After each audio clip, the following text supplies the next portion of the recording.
Kanalımdan ve mutfağımdan herkese tekrardan merhabalar. Bugünkü videomda sizlere içerisinde un ve nişasta olmayan çok lezzetli bir erik pestili tarifi hazırladım. Bu tarifimde evde katkısız ve doğal bir şekilde erik pestili nasıl yapılır tüm püf noktaları ve tüm detaylarıyla paylaştım. Sözü çok uzatmadan hemen tarifime geçiyorum. Hepinize iyi seyirler dilerim.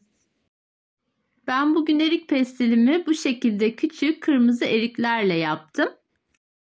Öncelikle eriklerinizin içerisinde varsa çürükler onları ayırın ve sonrasında bu sap kısımlarını da temizleyin. Ben bugün pestilimi içerisindeki çekirdeklerini çıkarmadan yapacağım. Öncelikle tüm erikleri güzelce bir yıkıyorum. Böyle duru suyu olana kadar yıkadıktan sonra derince bir tencerenin içerisine alacağım. Kırmızı erikle yapılan pestilin rengi de çok güzel oluyor. Varsa imkanınız bu eriği kullanmanızı tavsiye ederim. Şimdi tüm eriklerimi güzelce yıkadım ve derince bir tencerenin içerisine aktarıyorum. Burada toplamda 5 kilogram kadar erik var ama bu eriklerin tamamıyla ben pestil yapmadım bugün. Bir kısmını erik suyu, bir kısmını da erik marmelatı olarak hazırladım. Şimdi yıkamış olduğum erikleri tencerenin içerisine aktardım. Bu aşamada içerisine şöyle 2 su bardağı olacak şekilde su koydum. Şimdi tenceremizi ocağımızın büyük gözüne alalım ve harlı ateşte kapağı kapalı olarak kaynamaya bırakalım. Siz daha az miktarda erik kullanacaksanız içine hiç su eklemenize gerek yok. Ben fazla miktarda erik kullandığım için ve ocağı da harlı ateşte açtığım için dibine tutmaması amacıyla şöyle 2 su bardağı kadar içerisinde su koydum. Ve gördüğünüz gibi hemencik erikler kendi suyunu da saldılar. 1 ya da 2 kilogram erikle yapıyorsanız eğer içerisine hiç su eklemeyin. Ocağınızın altını kısık ayara getirerek kapağı kapalı olarak ara ara da karıştırarak kontrollü olarak kaynamaya bırakabilirsiniz. Ben dediğim gibi harlı ateşte açtığım için ve daha kısa sürede böyle yumuşamasını sağlamak amacıyla 2 su bardağı su kullandım ve gördüğünüz gibi toplamda 10 dakikanın sonunda tüm erikler güzelce yumuşamıştı. Bu aşamada artık tenceremi ocağımın üzerinden alıyorum.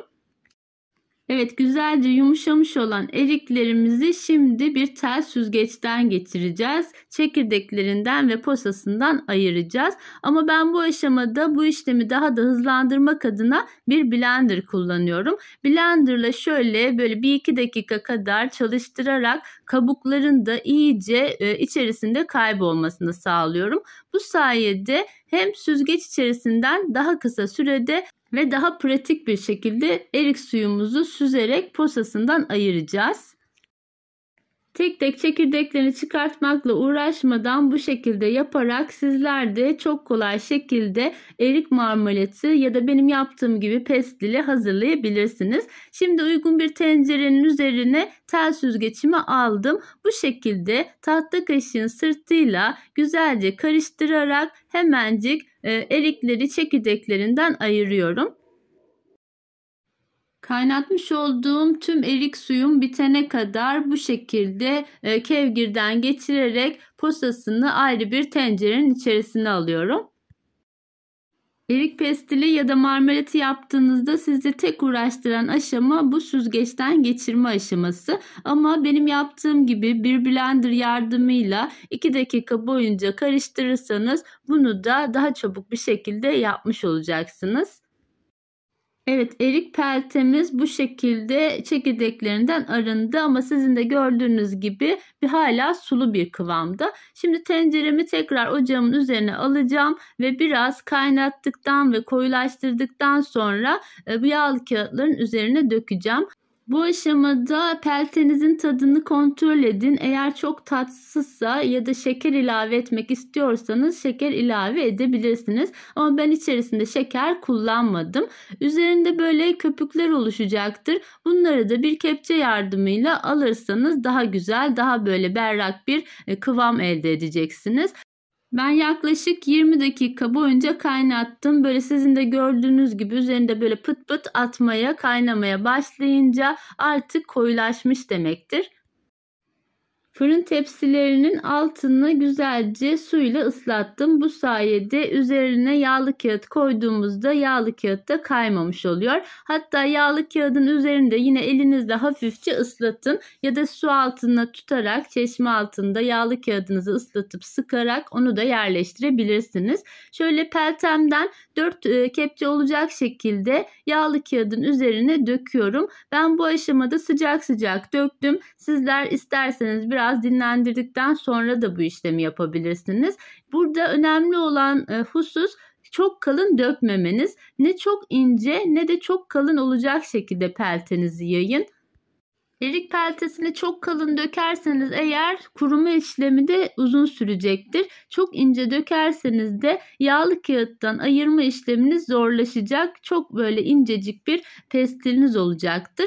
Orta kalınlıkta olacak şekilde dökmeye özen gösterin. Çünkü güneşte de bekleyeceği için zaten kendisi de incelecek. Bunu da önemli bir detay olarak sizlere aktarmak isterim. Eğer yağlı kağıt kullanmak istemiyorsanız yine fırın tepsinizi güzelce suyla ıslatarak direkt pelteyi üzerine dökebilirsiniz. Ama bu şekilde yapması bana daha pratik geldiği için ben yağlı kağıdı sadece ıslatarak peltelerimi döktüm. Ben biraz peltelerin üzerine de ceviz gezdirdim. Bir kısmını sade, bir kısmını da cevizli olarak hazırladım. Sizler de seviyorsanız eğer ceviz, fındık ya da susam üzerine serpiştirerek değişik bir aroma katabilirsiniz. Evet, tüm tepsileri cam balkonumda masamın üzerine aldım. Benim yaşadığım yer kurutmaya uygun olduğu için ben dışarıda kurutuyorum. Pestillerin üzeri kurumaya başlayınca ertesi gün güneşe çıkardım. Güneşten de vitamin alarak toplamda 3 gün sonunda benim pestillerim çok güzel kurumuştu. Şöyle elinizle üzerine bastırdığınızda elinize yapışmıyorsa eğer artık pestilleriniz kurumuştur. Bu aşamada minik kızım da bana yardım ediyor. Pestili çıkartıp bir an önce yemeği bekliyor. Çocuklar gerçekten bu lezzeti çok seviyorlar. Sizlerin de varsa imkanınız böyle pratik bir şekilde hazırlayarak çocuklarınıza sağlıklı bir atıştırmalık olarak sunabilirsiniz. Evet, şöyle kesmiş olduğum pestilimi nasıl kolaylıkla çıkardığımı da size göstermek istiyorum. Hiçbir şekilde zorlanmayacaksınız. Kağıdı da ıslattığınız için kolaylıkla yağlı kağıttan pestiliniz çıkmış oluyor. Güneşte de beklettiğim için pestilim güzelce kurudu, güzelce vitaminini aldı. Çok güzel, katkısız ve doğal bir pestil oldu. Şimdi ben bir nasıl şekil verdiğimi de göstermek istiyorum. Böyle uzun uzun kesmiş olduğum pestili bu şekilde dolayarak mutfak makasıyla da keserek böyle uzun sigara böreği şeklinde sarıyorum. Böyle uzun uzun sardığınızda çocuklar elinde böyle ısırarak yemeyi çok seviyorlar. Hiçbir şekilde böyle ağızda büyümeyen, koparmakta zorlanmayacağınız çok lezzetli, hafif de ekşimsi bir erik pestili tarifi oluyor. Evet, bu da üzerine biraz ceviz serpiştirmiş olduğum pestilim. Yine bunu da yağlı kağıdından çıkartıyorum. Bunu da nuska gibi sararak size hazırlayıp göstermek istiyorum. Kestiğimiz pestili böyle düz bir zemine alalım ve köşesinden üçgen olarak kıvıralım. Bu şekilde videoda gördüğünüz gibi üçgen şeklinde kıvırarak nuska şekli de verebilirsiniz.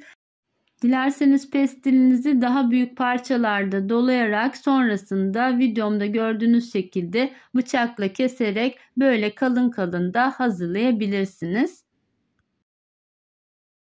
Ben birkaç tane şekil verme yöntemini sizlere burada göstermek istedim. Sizler de dilediğiniz şekilde hazırlayıp sevdiklerinize bu lezzetli pestil tarifini sunabilirsiniz.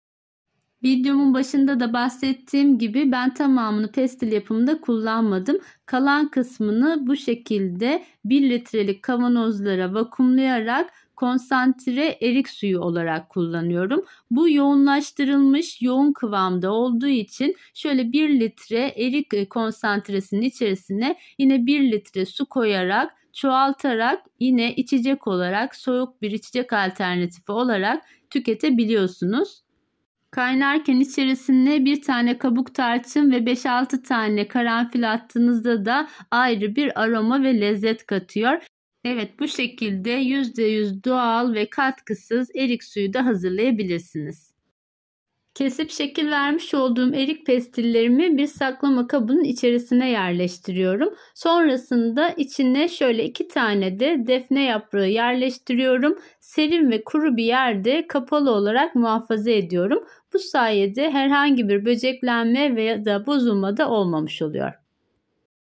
Erik peltesinin bir kısmını da bu şekilde bir marmelat olarak hazırladım. Marmelatı kaynatırken içerisine 2 bardak kadar ben şeker ilave ettim. Şeker ilave edip son 5 dakikada limonu sıkarak ocaktan indirdim ve bu şekilde cam kavanozlarda vakumladım. Videomun çok daha uzun olmaması adına marmelat ve erik suyu yapımını biraz kısa geçtim. Sormak istediğiniz herhangi bir soru olursa yorumlar kısmına yazarsanız oradan da size yardımcı olurum.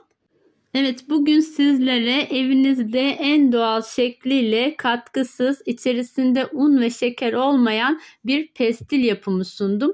Umarım bu tarifim sizlerin de hoşunuza gitmiştir. Sizler eriklerle yapmış olduğum pestilimin, erik suyumun ve marmelatımın son halini izlerken ben de sizlere veda ediyor olacağım. Evet, bir tarifimin daha sonuna geldim. Beni buraya kadar izlediğiniz için hepinize teşekkür ediyorum. Tarifim hakkında varsa sorularınız yorumlar kısmına bekliyorum.